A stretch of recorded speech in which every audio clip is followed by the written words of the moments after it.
Praise the lord. ప్రభు అయిన యేసుక్రీస్తు నామములో మీ అందరికీ వందనములు.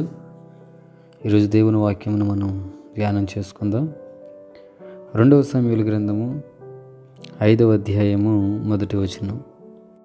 ఇశ్రాయేలు వారి సకల గోత్రముల వారు హెబ్రోనులో దావీదునొద్దకు వచ్చి, చిత్తగించెము, మేము నీ ఎముక వంటి వారము, రక్త సంబంధులము.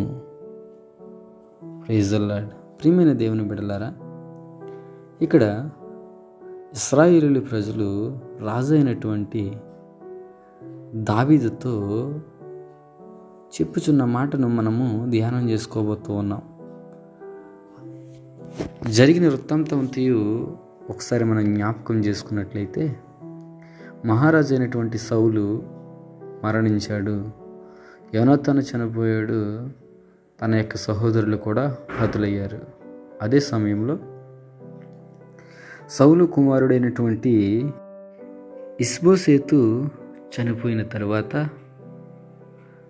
ఇంక ఇశ్రాయేలీయులు, మాకు రాజుగా దావీదే ఉండాలి, ఎందుకంటే దేవుడు దావీదును ఇశ్రాయేలుకు రాజుగా ఏర్పరుస్తారని వాగ్దానం చేశాడు, దావీదు ద్వారా మమ్మల్ని ఏలుతానన్నాడు అన్న తాత్పర్యం కలిగి దావీదు దగ్గరకు వచ్చి చెప్తూ ఉన్నారు.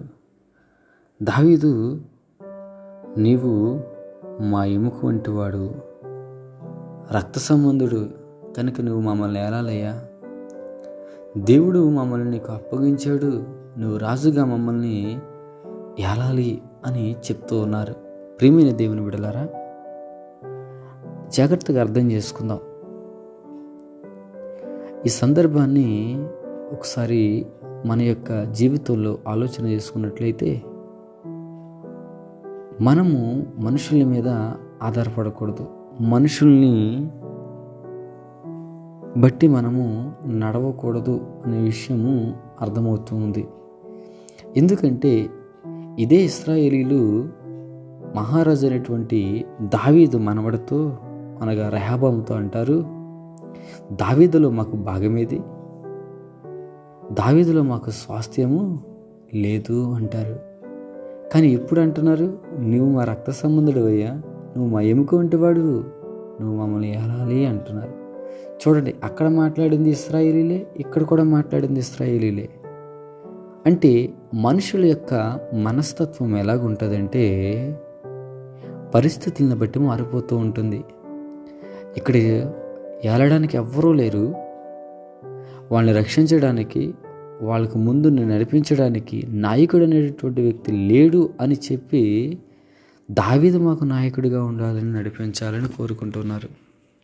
కానీ అదే దావీదుతో నువ్వు సదాకాలము, అంటే నీ కుటుంబము, నీ పిల్లలు సదాకాలము నా ప్రజలను ఏలుబడి చేస్తారు అన్న వాగ్దానము నీళ్ళు మర్చిపోయి అక్కడ అంటూ ఉన్నారు, దావీదులో మాకు స్వాస్థ్యము లేదు, మాకు భాగము లేదు అంటూ ఉన్నారు. ప్రియమైన దేవుని బిడ్డలారా, మనుషులు మారిపోతూ ఉంటారు పరిస్థితులను బట్టి, లేక పదవులను బట్టి, ధనమును బట్టి, ఏ విధము చేతనైనా మనిషి అనే వ్యక్తి మారుతూ ఉంటాడు. కానీ మారనటువంటి వ్యక్తి ఎవరైనా ఉన్నారంటే అది నీవు నేను ఆరాధిస్తున్నటువంటి మహాదేవుడైనటువంటి యేసు ప్రభు మాత్రమే. కనుక నువ్వు ఎవరి మీద ఆధారపడుతూ ఉన్నావు? మనుషుల మీద ఆధారపడుతూ ఉన్నావా? లేక మారనటువంటి దేవుని మీద ఆధారపడుతూ ఉన్నావా? దేవుని మీద ఆధారపడితే ఆయన మనం కష్టంలో ఉన్నా, సంతోషంలో ఉన్నా, బాధలో ఉన్నా, ఉన్నత స్థితిలో ఉన్నా, లేక కడు భేద స్థితిలో ఉన్నా ఆయన మనల్ని విడిచిపెట్టడు. జాగ్రత్తగా అర్థం చేసుకోండి. పరిస్థితులను చూసి విడిచిపెట్టే దేవుడు ఎంత మాత్రము కాదు. కనుక మనుషులు మనల్ని పొగుడుతారు,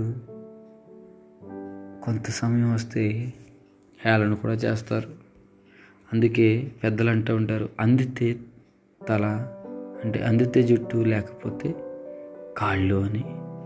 కనుక దేవుడు అటువంటి వ్యక్తి కాదని మీకు తెలియజేస్తూ నా మాటలు ముగిస్తున్నాను. పరిశుద్ధుడా నీకే స్తోత్రములు నాయనా. మారినటువంటి నీ మీద మేము ఆధారపడకుండా మారిపోతూ ఉన్నారు. నిమిషం నిమిషానికి, క్షణ క్షణానికి మారిపోతున్న మనుషుల మీద ఆధారపడి నడుస్తూ ఉన్నాం. దయతో మమ్మల్ని మన్నించండి. నీ మీద ఆధారపడి నిన్ను ఆనుకుండి నడిచే వ్యక్తులుగా మమ్మల్ని మార్చి నడిపించమని నజరేయుడైన యేసుక్రీస్తు నామములో అడిగి వేడుకుంటున్నాం పరమ తండ్రి. Amen. God bless you all.